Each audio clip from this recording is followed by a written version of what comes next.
سست اور لفظ سن سے بنے ہوئے سنیوں کے طریق پہ بھی نہ چلیں کہ ہم جو ہے بس وہ معمولات اہل سنت اختیار کر لیں، 12ویں میں اچھل اچھل کے لائٹیں لگائیں، 11ویں کے اندر دیگے پکائیں، 9 اور 10 محرم کو کھچڑے پہ گھوٹے لگائیں، مزارات پہ حاضری دے دیں، چادریں چڑھا دیں، کھانا کھلا دیں، اور اس کے بعد کہیں نہ اب اللہ کی سنیں گے نہ رسول کی، ہم تو جنتی ہو گئے.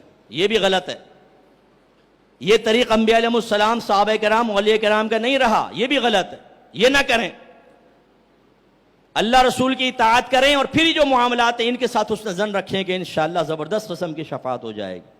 اس لیے میں نے وضاحت کر دی کہ ہمارے بہت سے جو سنی گھرانے ہیں، گھر میں فجر کی نماز کئی مہینوں سے نہیں ہوئی ہے، نہیں پڑھتے، قرآن نہیں کھل رہا.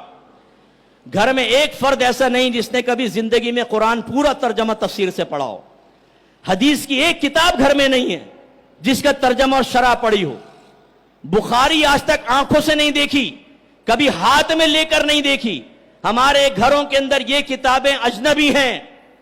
گھر کی الماریاں خالی ہیں ان کتابوں سے. کوئی سیرت کی کتاب نہیں پڑھی. جھوٹ بات پر غیبتیں بہنیں جہاں مل کر بیٹھیں گی، غیبت، تیسری کی غیبت سٹارٹ، ہر طرح کی برائی. لیکن بھائی 11ویں ہم نہیں چھوڑتے.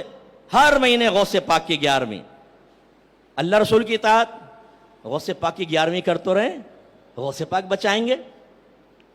پھر وہ جزیات ذہن میں ہوتی ہیں. غوث پاک نے فرمایا کہ کوئی اگر محبت سے میرے گھر کے دروازے کے سامنے سے گزر جائے، میں اس کی شفاعت کر کے جنت میں لے جاؤں گا. او بھائی یہ شارٹ کٹ تمہیں کس نے بتایا؟ اگر غوث پاک نے ارشاد فرمایا، منقول ہے، تو ان کا یہ کہنے کا مطلب تو نہیں تھا کہ تم سارا کچھ چھوڑ جاؤ. یہ ہم نے غلطی اختیار کی کہ آج نہ اللہ کی سننے کے لیے تیار، نہ رسول کی سننے کے لیے تیار. دیندار کہیں، کچھ نصیحت کریں تو ہمارے بھائی بہن کہتے ہیں کہ بھائی سنو، ہم نے ایک نصیحت آپ کی قبول کر لی ہے، یعنی ایک شعبے کے بارے میں، اتنا ہی کافی، اب اور نہیں سنیں گے. اچھا کس شعبے کے بارے میں؟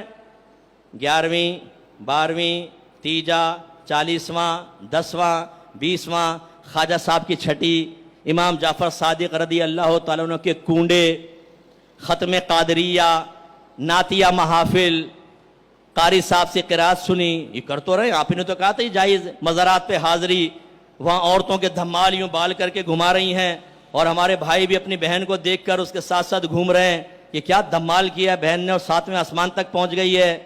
یہ باتیں قبول کر تو لی ہیں، اس کے بعد ہم علماء کی سننے کے لیے تیار نہیں. یہ عوام کا حال ہے.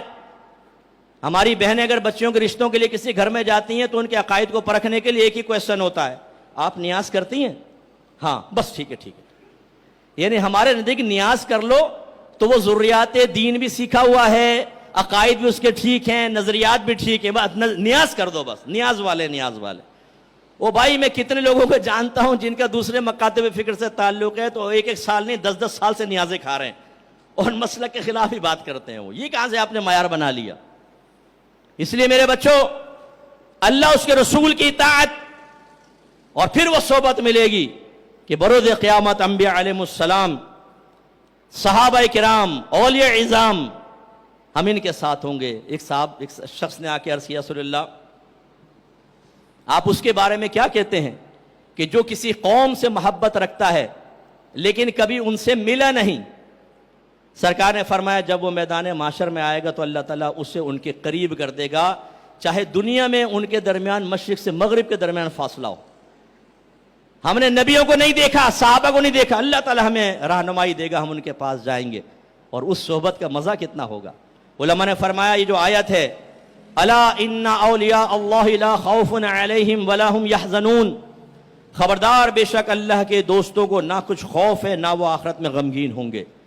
فرمایا اولیاء کے ساتھ محبت رکھو کیونکہ اولیاء سے اللہ کا یہ وعدہ ہو گیا، اور نبی کریم صلی اللہ علیہ وسلم نے فرمایا المرء مع من احب، ہر شخص بروز قیامت اس کے ساتھ ہوگا جس سے اس نے محبت کی ہوگی.